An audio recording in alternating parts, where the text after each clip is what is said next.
We have now entered day 5 of the major protests in Los Angeles, and Los Angeles Mayor Karen Bass has instituted a curfew beginning every night around 8 p.m. local time, running until 9 a.m. local time. This is expected to last several more days throughout the week as protests continue, not just in Los Angeles, but also in cities across the country. We now have confirmation of protests in New York, Chicago, and Austin, along with Washington, D.C. And when you talk about Austin, Texas specifically, Texas Governor Greg Abbott is now planning on introducing the National Guard into these protests, into the communities of Texas without the need to federalize it from the Trump administration. He's going to be sending in the National Guard on his own. Now, meanwhile, in Los Angeles, we have the 700 Marines that are really on standby now. There have been reports that they are training in Los Angeles, right outside of where the curfew is currently in effect. Right now, there is going to be a major battle between California and the Trump administration over whether or not these Marines can be called in to support ICE efforts. California asked for an emergency injunction yesterday. A federal court denied that and instead set a hearing for tomorrow. Well, the Trump administration has to respond today by 2 p.m. to the California request, and then we'll have the hearing tomorrow at 1:30 p.m. Now, before I continue, please consider supporting my work by subscribing to my Substack by clicking the button below or sending a one-time donation via Venmo to Aaron-Parnas. Your support allows me to continue doing this nonstop around the clock.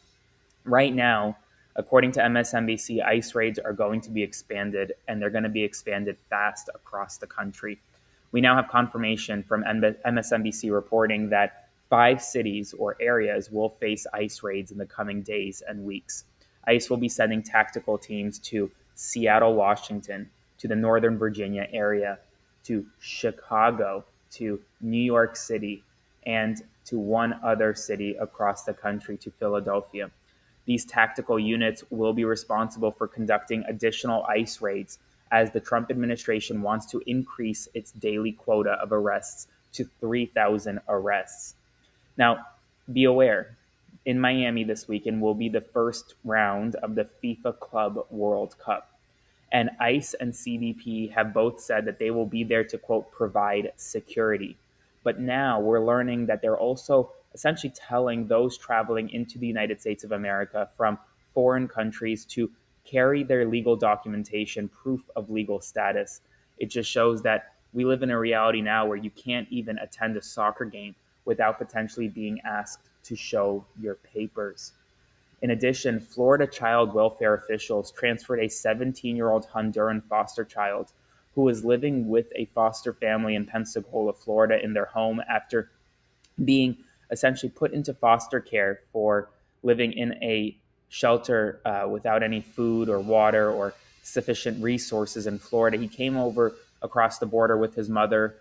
They were undocumented. His mother was previously deported, but Henry, the 17-year-old, is a likely victim of labor trafficking. And Florida had longstanding rules in place for 30 years for the Department of Children and Families to not essentially use a foster child's status, legal status, to conduct operations. And here it looks as though they violated that rule by transferring custody to ICE. He was shackled in front of his foster family and taken out of the home. Meanwhile, Kosovo has accepted a request from the Trump administration to take in a small group of migrants being deported from the United States, even though they aren't originally from Kosovo. In non-immigration news, Elon Musk tweeted out overnight saying that he regrets and retracts he regrets his tweets about Donald Trump, but does not retract them. He said, quote, "I regret some of my posts about President Donald Trump last week. They went too far." Clearly, he did not say that they were false in any way, meaning that there still should be an inquiry into whether or not Donald Trump's name appears in the Epstein documents. Climate.gov, a key U.S. government site for climate science education, is expected to stop publishing new content after nearly all staff were laid off at the end of May. U.S. inflation rose to 2.4% in May, up slightly from 2.3% in April. Donald Trump's continued tariffs are impacting essentially inflation in America. Now, speaking about tariffs, Donald Trump has now announced that he has some type of deal in place with China, a trade deal where the United States will be imposing 55% tariffs on Chinese goods, which means that your costs will rise in exchange for a rare earth and rare minerals agreement. Immigration authorities have raided 2 food facilities with largely immigrant workforces across 2 states overnight in California.